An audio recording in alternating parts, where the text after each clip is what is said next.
ब्रिटिशांविरुद्ध निकराचा संघर्ष करणारे चंद्रपूरचे आदिवासी वीर शहीद बाबूराव शेडमाके यांच्या हुतात्मा दिनी विशेष कार्यक्रमांचे आयोजन। चंद्रपूर शहरातील कारागृह परिसरातील स्मारकावर पालकमंत्री डॉक्टर अशोक उईके यांच्यासह मान्यवरांनी वाहिली आदरांजली। ब्रिटिशांविरुद्ध निकराचा संघर्ष करणारे चंद्रपूरचे आदिवासी वीर शहीद बाबूराव शेडमाके यांच्या हुतात्मा दिनी शहरात विशेष कार्यक्रमाचे आयोजन करण्यात आले। चंद्रपूर शहरातील कारागृह परिसरातील स्मारकावर पालकमंत्री डॉक्टर अशोक उईके यांच्यासह लोकप्रतिनिधी आणि प्रशासनातील मान्यवरांनी आदरांजली वाहिली। शहीद क्रांतीवीर बाबूराव शेडमाके यांनी ब्रिटिश सरकार आणि स्थानिक जमीनदारांनी आदिवासी समाजावर अन्याय, जुलूम आणि करांच्या सक्ती विरोधात मोठा संघर्ष केला। आदिवासी युवकांना संघटित करून जंगम दल नावाचे संघटन उभारले।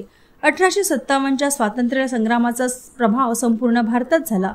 त्याचवेळी चंद्रपूर जिल्ह्यातही बाबूराव शेडमाके यांनी ब्रिटिशांविरुद्ध शस्त्र उचलले। आदिवासी योद्ध्यांच्या माध्यमातून त्यांनी ब्रिटिशांना आव्हान दिले। बाण, दगड, लपत्या, कारवाई आदी पारंपरिक ज्ञान व कुशल रणनीतीचा उपयोग करून चांदा परिसरातील ब्रिटिश ठाण्यांवर अचानक हल्ले केले व इंग्रज सैन्याला 3 वेळा पराभूत करण्याचा पराक्रम केला। त्यांना कपटाने अटक करण्यात आली। 21 ऑक्टोबर 1858 रोजी चंद्रपूर कारागृह परिसरात असलेल्या पिंपळाच्या झाडाखाली त्यांना फाशी देण्यात आली। ते भारताच्या पहिल्या आदिवासी शहीदांपैकी एक ठरले।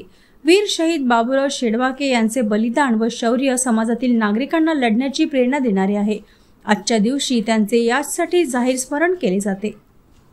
1857च्या लढ्यातील आद्य क्रांतिकारक शहीद वीर बाबूराव शेडमाके यांच्या शहीद दिनानिमित्त चंद्रपूर जिल्ह्यातील समस्त आदिवासी बांधवाच्या वतीनं आज अभिवादन करण्यात आले आहे। निश्चितच आदिवासी समाजाची आदर्श संस्कृती आणि गौरवशाली इतिहास जिवंत ठेवण्याचं काम वीर बाबूराव शेडमाके यांनी केलं असल्यामुळे त्यांना मनापासून वंदन करतो, अभिवादन करतो।